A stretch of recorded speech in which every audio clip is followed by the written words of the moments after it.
Hello महान लोगों, कैसे हैं आप लोग। उम्मीद करता हूं आप लोग स्वस्थ हैं, मस्त हैं, व्यस्त हैं, ऊर्जावान हैं, लगातार अपने पैसे का ख्याल रख रहे हैं और अपने ख्याल का भी ख्याल रख रहे हैं। यात्रा सीरीज में आप सभी लोगों ने अलग अलग स्टेशन से अपनी गाड़ी पकड़ ली होगी और मैंने आप सब लोगों को कहा कि इस यात्रा सीरीज में अगर आप चौथे नंबर से अपनी यात्रा स्टार्ट कर रहे हैं तो प्लीज डिस्क्रिप्शन बॉक्स में जाकर के पहली, दूसरी, तीसरी को बिल्कुल इग्नोर मत करिएगा, भूल के भी इग्नोर मत करिएगा, ठीक है।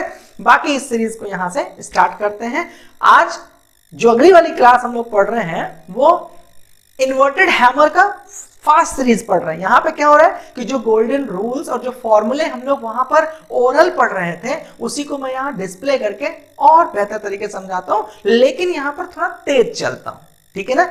तेज चलने की वजह से आप लोगों को थोड़ा भी अगर समस्या होगी तो प्लीज इससे प्रीवियस वाले इसकी वीडियो को जाकर के जरूर देख लीजिएगा। यहां सिर्फ मैं उस गोल्डन रूल को एक बार समराइज करने के लिए उपस्थित होता हूं, ठीक है ना। बात समझ आ गई। चलिए, तो इन्वर्टेड में सबसे पहले स्टार्ट करते हैं कि इन्वर्टेड आपको दिखता कैसे है। तो आप सभी लोग को पता है कि मैंने आप लोग को इसके बारे में चर्चा किया था और मैंने आपको बताया था कि भैया ये हैमर साहब है, इन्हीं को पलट दो, ये इन्वर्टेड हैमर साहब बन गए। यहाँ रेड कैंडल और ग्रीन कैंडल होने से कोई लेना देना नहीं होता है, दोनों तरीके के कैंडल को आप इन्वर्टेड हैमर कहते हैं। अब यहाँ पे आपने देखा कि यहाँ पे इन्वर्टेड हैमर शब्द का मतलब क्या समझ में आया कि भैया ये जो आपका इन्वर्टेड हैमर बना है, एक हथौड़ी थी पहले, ये जो सीधी होती है पहले इधर से ऐसे होती है, लेकिन जब इसको हम पलट दिए तो इन्वर्टेड हैमर हो गई। इसमें ओपन और क्लोज का मैटर क्या होता है, बस रेड और ग्रीन और जो सभी में पैटर्न बराबर है, जैसे ये है जैसे ये है, ठीक है ना, ये है, इसको मान लेते हैं ग्रीन कैंडल, इसको कहते हैं रेड कैंडल। तो भाई जाहिर सी बात है कि यहाँ ओपन क्लोज सेम वही चीज होती है, जैसे यहाँ पर रेड कैंडल में ग्रीन कैंडल में वही चीज बनती है, रेड कैंडल और ग्रीन कैंडल में भी वही चीज बनती है। सब कुछ आपके सामने लिखा ही है, आप लोग इससे पहले कई बार पढ़ रहे हैं इसलिए मैं रिपीट नहीं कर रहा हूं, ठीक है ना। जितने लोगों को थोड़ा सा भी समझने में परेशानी है वो इससे प्रीवियस वाली क्लास जाकर के जरूर पढ़ लें। चलिए भैया दो चार चार्ट पैटर्न पे बात कर लेते हैं जिससे गोल्डन रूल पर जब आए तो आप लोगों को चीज समझ में आ गई। सबसे पहले inverted hammer candlesticks pattern bullish reversed होती है। बुलिश रिवर्स्ड का मतलब वहां से मार्केट रिवर्सल लेती है। तो देखिए यहां से मार्केट में डाउन ट्रेंड है, ट्रेंड हमेशा इसमें कैसा होता है, डाउन ट्रेंड होता है।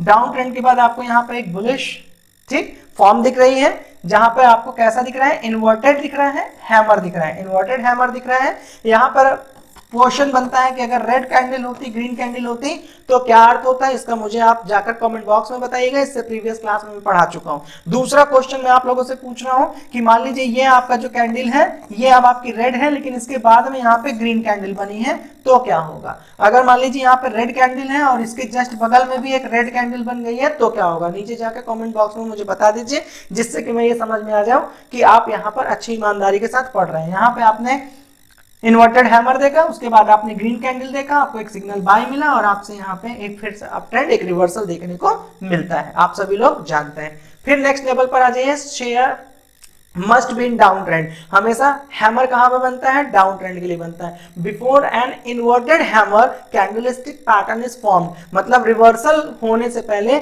आपको एक कैंडलस्टिक पैटर्न यहां पर देखने को मिलता है। वो कौन सा होता है, हैमर का होता है, लेकिन इन्वर्टेड हैमर होता है, ठीक है ना। यहाँ पर हैमर भी बन सकता है, ऐसा नहीं कि हैमर नहीं बन सकता यहाँ पे, ठीक है ना, लेकिन यहाँ पे इन्वर्टेड हैमर पड़ रहा है तो इसलिए इन्वर्टेड हैमर का उदाहरण लिए। इससे पहले मैंने आपसे क्वेश्चन पूछा था कि यहाँ पर ये रेड है, इससे पहले भी रेड है, इसके बगल में ग्रीन है, तो क्या होगा नीचे कमेंट बॉक्स में बताओ। समझ में कम आता हो तो इससे प्रीवियस वाली वीडियो को जाकर के जरूर पढ़ लीजिएगा, ठीक है।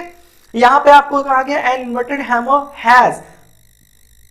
Has a long upper wick. Long upper wick का मतलब आप सभी लोग इस चीज को पहले से जानते हैं, पहले से चीजों को सीखे हुए हैं, पढ़े हुए हैं कि भैया ये जो शैडो है ये जो है आपका ज्यादा से ज्यादा बनना चाहिए, 2x ऑफ द बॉडी होनी चाहिए, 2x द बॉडी होना चाहिए। फॉर्मूला पीछे वाली क्लास में लिखा हुआ है, ठीक है ना। ये यहाँ पे आपने इस चीज को देखा, यहाँ पर सिर्फ ये बताना है कि यहाँ पे विक है। अगली वाली स्लाइड में मैंने इस चीज को बताया है, चलो वहां पर आपको उसको समझा देता हूँ, ठीक है। ये देखिए यहाँ पर विक मैंने नहीं लगाई है, यहाँ पर मैंने विक लगाई है। बस इन दोनों पिक्चर से समझाने का आशय ये था कि ये भी हैमर कंसीडर करिएगा तो इसको भी हैमर कंसीडर करिएगा। बस यहाँ पे जो विक है इस थोड़ी सी और अगर नीचे होगी तो यहाँ पे अपना स्टॉप लॉस मेंटेन करिएगा, जो इससे पहले वाली क्लास में मैंने बता दिया, वहां जाकर के पढ़ लीजिएगा। After an inverted hammer, inverted hammer बनने के बाद candlestick there must be green confirmation. इसका पीछे जो मैंने क्वेश्चन पूछा था ये उसका आप लोग आंसर ले लीजिए। यहाँ पे क्लासेस को थोड़ा फास्ट में पढ़ा रहा हूँ, इसका रीजन आप सब लोग जानते हैं कि यात्रा सीरीज का इस वाले पार्ट का ये दूसरा वीडियो है, मतलब इन्वर्टेड हैमर का ये दूसरी वीडियो। पहली वीडियो में बहुत सिंपल सा एक एक शब्द को एक्सप्लेन करते हुए हम लोग चले। ये डाउन ट्रेंड मिल गया, यहाँ पर देखो आपको हैमर मिल गया, ठीक है ना।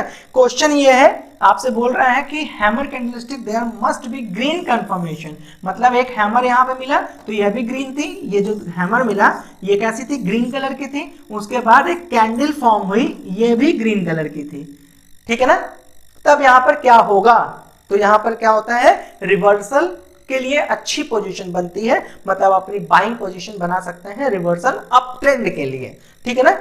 Candle closing above the IH candle, ठीक है ना, इन्वर्टेड हैमर कैंडल। अब यहाँ पे अपनी बाइंग कहाँ पे बनाओगे, चलो ये भी क्वेश्चन आप लोग बता दीजिए, इससे पीछे हमने बताया हुआ है, चलो एक फटाफट अपने टेस्ट दे लो। यहाँ पे आप बाइंग कहाँ पे बनाओगे, ठीक है, ये आपका डाउन ट्रेंड आया, ये आपका एक हैमर आया, ग्रीन कलर की कैंडल है, ग्रीन कलर की कैंडल है, इसी के बगल में इस तरीके से आपको एक कैंडल और बनती हुई दिखाई दी, ये भी ग्रीन कैंडल है। तो अपनी बाइंग कहाँ पे बनाओगे, कहाँ एंट्री करोगे, ये आपका एक क्वेश्चन हो गया, एंट्री कहाँ करोगे, स्टॉप लॉस कहाँ लगाओगे और टारगेट कहाँ लगाओगे, ये आपका एक क्वेश्चन हो गया। इसका नीचे मुझे प्लीज बताइएगा आंसर। क्यों, थोड़ा सा मैं आपको यहाँ न्यूमेरिकल भी दे देता हूँ कि आपकी जो एंट्री है वो 60 रुपए पर है, ठीक है।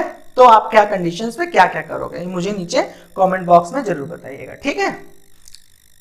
चलो भैया, टारगेट प्राइस, एंट्री और IH कैंडल के लिए सपोर्ट लेवल, ये क्या होता है इसको समझ लीजिए। इससे प्रीवियस वाले में पूरा समझा है, यहाँ थोड़ा फास्ट चलेंगे, इसको समझ लो। मान लो कि ये आपका सपोर्ट लेवल है, ठीक है ना, ये आपका सपोर्ट लेवल है। ये देखो आपका एक कैंडल बन गई, इससे पहले देखो एक रेड कैंडल बनी हुई है, रिवर्सल के बाद यहाँ पे देखो एक ग्रीन कैंडल बनी हुई है। इससे पहले भी ये कई बार क्वेश्चन हो चुका है, आंसर आप जानिए। तो जहां पर ये आपका हैमर है ना, ये जो आपका इन्वर्टेड हैमर है, ये जहां पर ये पॉइंट जहां पर है ना हायर पर, यहां पर आप हमेशा अपनी एंट्री बनाते हैं सेफ होने के लिए। लेकिन अगर इसी के बगल में आपको इस तरीके से एक ग्रीन कैंडल मिलती है तो आप यहां से भी अपनी, मतलब इसके अपर से, बॉडी के 2x से, यहां से भी आप अपना एंट्री बना सकते हैं अगर थोड़ा रिस्क लेने की क्षमता है तो। अन्यथा आपको यहां से सेफ शॉट आप अपना एंट्री बना सकते हैं, ठीक है ना। एंट्री बनाने के बाद अब आप कहां से आप अपना क्लोजिंग करेंगे, कहां पे अपना टारगेट देंगे, प्रीवियस स्विंग हाई। देखो इससे पहले जब ये अप ट्रेंड में आएगा तो इससे पहले जो रेजिस्टेंस लेवल लिखा हुआ था ना, ये जो रेजिस्टेंस देख रहे थे ना, यहां से भी आप अपनी एंट्री को एग्जिट कर सकते हैं। क्लियर हो गया ना, ये आप टारगेट सेट करते हैं रेजिस्टेंस लेवल पर। इससे पहले मैंने आपको क्या बताया था, इससे पहले जब मैंने बताया था कि SL का 2x ले लो, ठीक है ना। जैसे SL 30 पॉइंट पे लिया हो तो 60 से 70 पॉइंट पर आप अपना टारगेट समझ लो। लेकिन मैंने यहां पर क्या बताया कि जहां पे एंट्री लो, एंट्री के बाद तब तक वेट करो जब तक कि उससे पहले वहां पे कोई रेजिस्टेंस लेवल या आपको टारगेट में प्रीवियस स्विंग हाई, इससे पहले जो उसने हायर बनाया था वहां तक न पहुंच जाए, ठीक। बाकी ये तो आपके एजुकेशन पर डिपेंड करता है, आपके रिस्क रिवॉर्ड पर डिपेंड करता है, नए तरीके से जो लाइव मार्केट में चार्ट्स बन रहा होता है उसके अनुसार ये डिसीजन मेकिंग पार बढ़ता है। तो धीरे धीरे जितना प्रैक्टिस करेंगे उतना ही आप मैच्योर हो जाएंगे, ठीक। अगर आपको लगता है कि सर एग्जैक्टली हमें स्टॉप लॉस ट्रेल कैसे किया जाता है, कैसे, तो इसके लिए प्रीवियस वाली वीडियो जाकर के देखिए, मैंने बताया ना कि वहां पे एक एक अक्षर बताए, यहाँ पर सिर्फ और सिर्फ हम गोल्डन रूल के एक एक पॉइंट को यहाँ पे क्लियर कर देते हैं, ठीक है ना। तो इसी साथ मैं आप सभी लोग इसको प्रैक्टिस कर लीजिए, सीख लीजिए, समझ लीजिए। कहीं अगर आपको कंफ्यूजन आती है तो मुझसे पूछ लीजिए। लेकिन एक चीज मैं आपको चलते चलते एक क्वेश्चन दे देता हूं, उसको आप लोग जरूर कंप्लीट करके मुझे बताइएगा, ठीक है ना। मैं आपको एक क्वेश्चन यहाँ पर ये देना चाहता हूं कि मान लीजिए कि आपने यहाँ पर एक इन्वर्टेड हैमर देखा, यहाँ पर आपकी जो कैंडल है वो रेड है और यहाँ पर जो कैंडल है वो ग्रीन है, ठीक। ये रेड कैंडल है, ये ग्रीन कैंडल है, ठीक। अब यहां से डाउन ट्रेंड था ही, अब यहां से आपको रिवर्सल देखने को मिल रहा है। तो अब आप ये पॉइंट यहां पे मान लीजिए प्राइस जो है वो 60 रुपए है, ठीक है ना। अब यहां से आपकी एंट्री कहां पर होगी, उसका प्राइस क्या रखेंगे, स्टॉप लॉस कहां पे लगाएंगे, उसकी प्राइस क्या रखेंगे, टारगेट कहां पे ले जाएंगे, उसकी प्राइस क्या रखेंगे। जैसे मैं आपको गोल्डन रूल्स देता हूं ना, एक एक चीज लिख करके कि बाइंग यहाँ से, एंट्री यहाँ से, एग्जिट यहाँ से, टारगेट लेवल यहाँ से, स्टॉप लॉस यहाँ से, स्टॉप लॉस ट्रेलिंग यहाँ से, नंबर्स देता हूँ ना, उसी तरीके से आप भी सारे नंबर्स मुझे नीचे चैट बॉक्स में लिखिएगा। मैं एक बार उसको देख करके समझूंगा कि कितने लोग इसको सीरियसली पढ़ाई कर रहे हैं। तो इन्हीं शुभकामनाओं के साथ मैं आशुतोष अस्थाना आप सभी लोगों को ये यात्रा की सीरीज को बेहतर बनाने के लिए, अस्थाना ट्रेडिंग स्कूल के परिवार का हिस्सा बनने के लिए दिल की गहराइयों से बहुत बहुत शुभकामनाएं। आप लोग स्वस्थ रहिए, मस्त रहिए, व्यस्त रहिए। इन्हीं शुभकामनाओं के साथ मैं Ashutosh Asthana signing out. God bless you.